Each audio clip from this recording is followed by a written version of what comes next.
Last week, students performed independent investigations to explore the factors that affect changes in temperature. Then, they explained what they discovered. Continuing the 5E model, students should next elaborate on their understanding by applying what they've learned to new situations. On day 43, students will observe a teacher demonstration, which shows the connection between temperature and particle motion. Students will write a hypothesis and record observations, then evaluate the validity of their hypothesis. The demonstration consists of 3 containers of water. One container has cold water, one has room temperature water, and one has hot water. Some food coloring is added to each container. This demonstration will provide clear visual evidence for the differences in particle motion with differences in temperature. After hearing the setup of the demonstration, students should write a hypothesis to explain what they predict will happen. Remember, a scientific hypothesis must include the word because. Students should not just state what they think will happen, but also explain why they think will happen using what they've learned so far and their science vocabulary. While watching the demonstration, students should write down their observations in order to collect evidence. Their observations should be about how the food coloring is mixing with the water and any patterns that they observe. They can also start to make inferences about why this is happening, why there are differences between the different containers. Okay, let's see it in action. Here are my 3 containers. On the left is ice cold water that's been in the freezer. In the middle is room temperature water, and as you can see, I'm adding just boiled, very hot water to the final container.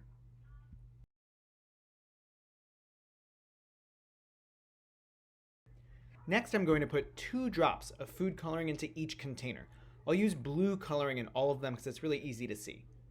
Make sure that you're writing your observations as you watch what happens in each container. How does the coloring mix with the water in each container? What similarities and differences do you observe? What patterns do you notice? Why do you think this is happening? Let's make some observations for the next couple of minutes to see what differences arise between the containers.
Take some time now to write down your final observations and inferences.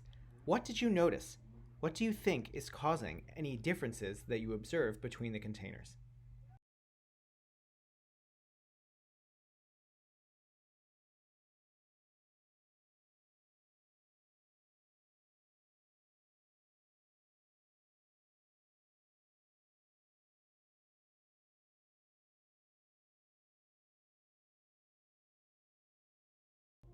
After watching the demonstration, students should read over their initial hypothesis and reflect on their prediction. Was the hypothesis valid? In other words, was it correct? Did it use good scientific reasoning that was supported by the demonstration? If so, students should explain how the demonstration supported their hypothesis. If not, then they should explain what their prediction got wrong. What misunderstandings have they now corrected based on the evidence from the demonstration? So what's actually going on here? How does temperature affect the way that food coloring is dispersed in water? Let's take a look at what's happening at the particle level. Let's first use the states of matter simulation from PhET to compare the motion of water molecules at different temperatures. Just like in the demonstration, on the left is very cold water, just above freezing at 10 degrees Celsius. In the middle, the water is at 55 degrees Celsius, which is about 130 degrees Fahrenheit. And on the right, the water is close to boiling at 90 degrees Celsius. Notice the differences in how the molecules move in each run of the simulation. The cold water moves much more slowly, tends to stick together more. The hottest water moves much more quickly, and some of the molecules are spinning rapidly in place or flying around. This clearly shows the relationship between temperature and particle motion. The higher the temperature, the more and more quickly the molecules are moving. Be careful not to confuse the cause and effect, though. The temperature doesn't cause the molecules to move. The temperature is a measurement of how much the molecules are moving on average. This simulation from the Concord Consortium represents molecules of water as single particles just for simplicity. By clicking in the particle field, we can add a drop of red dye and see how the dye particles are dispersed.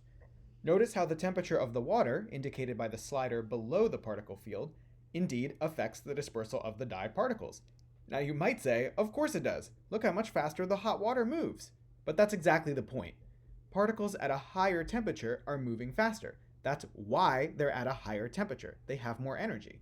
The faster movement of the water particles means that they will collide more frequently and with more velocity with the food dye particles, thus spreading them out more rapidly. If you have the time, I highly recommend letting your students investigate using the PhET simulations or the Concord Consortium. I use them all the time in my own classroom. They are really fantastic. You're also welcome to use the demonstration that was in this video if you're not able to do it yourself.